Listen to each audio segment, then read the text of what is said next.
தமிழ்நாட்டில் என்டிஏ கூட்டணிக்கு அதிமுக தான் தலைமை என்று கூறும் எடப்பாடி பழனிசாமி இத்தனை முறை டெல்லிக்கு ஏன் செல்ல வேண்டும் என்று அமைச்சர் KN நேரு கேள்வி எழுப்பியிருக்கிறார்.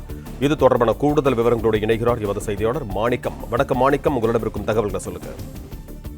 தேசிய ஜனநாயக கூட்டணி கட்சிகளுடைய தொகுதி பங்கீடு தொடர்பாக கூட்டணியுடைய தலைமை தாங்கக்கூடிய அதிமுக பொதுச் செயலாளர் எடப்பாடி பழனிசாமி டெல்லி பயணம் செய்ததை குறித்து திமுக கடுமையான விமர்சனங்களை முன்வைத்திருக்கிறது. முதலமைச்சர் மு.க.ஸ்டாலின் காலையில் தொண்டர்களுக்கு எழுதிய கடிதத்தில் கடுமையான விமர்சனங்களை முன்வைத்திருந்தார். அவரைத் தொடர்ந்து தற்பொழுது திமுகவுடைய முதன்மை செயலாளர் KN நேரு ஒரு கடுமையான குற்றச்சாட்டுகளையும் விமர்சனத்தையும் முன்வைத்திருக்கிறார். டெல்லிக்கு அதிமுக பொதுச் செயலாளர் பழனிசாமி ஓடுவதற்கு பெயர்தான் கூட்டணிக்கு தலைமை தாங்குவதா, இனி அது அதிமுக கூட்டணி அல்ல பாஜக கூட்டணி என்று அவர் தெரிவித்திருக்கிறார்.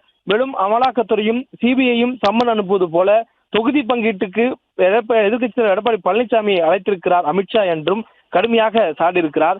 டெல்லியில் உள்துறை அமைச்சர் அமித்ஷாவிடம் கூட்டணி பேச்சுவார்த்தை நடத்த அதிமுக பொதுச் எடப்பாடி பழனிசாமி சென்றிருப்பதை பார்க்கும்போது திரைப்படத்தில் வரக்கூடிய வடிவேல் காமெடி போலதான் இருக்கிறது என்று கடுமையான விமர்சனங்களையும் முன்வைத்திருக்கிறார். மேலும் தேசிய ஜனநாயக கூட்டணிக்கு தமிழ்நாட்டில் தலைமை அதிமுக என்று சொன்னால் அந்த அதிமுகவின் தலைமை அலுவலகமான எம்ஜிஆர் மாளிகையில் தானே தொகுதி பங்கீடு பேச்சுவார்த்தை நடத்துவார்கள் என்று கேள்வி எழுப்பக்கூடிய நேரு, பாஜக தலைவர் அமித்ஷா வீட்டில் அல்லவா பேச்சுவார்த்தை நடத்தி கொண்டிருக்கிறார் எதிர்க்கட்சி தலைவர் என்று கடுமையாக விமர்சனத்தை முன்வைத்திருக்கிறார்.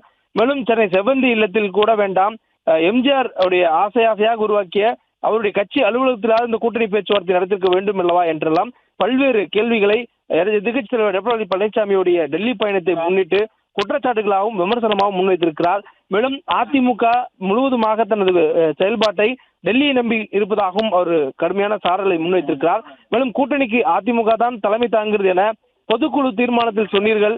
அந்த தீர்மானம் இயற்றிய ஒரு மாதத்தில் பாஜக தேர்தல் பொறுப்பாளர் பியூஷ் கோயலை சந்தித்து கூட்டணியில் இணைந்தார் தினகரன். அப்படி என்றால் கூட்டணிக்கு தலைமை தாங்கும் அதிமுக என்ன ஆனது என்ற கேள்வி முன்வைத்திருக்கிறார்.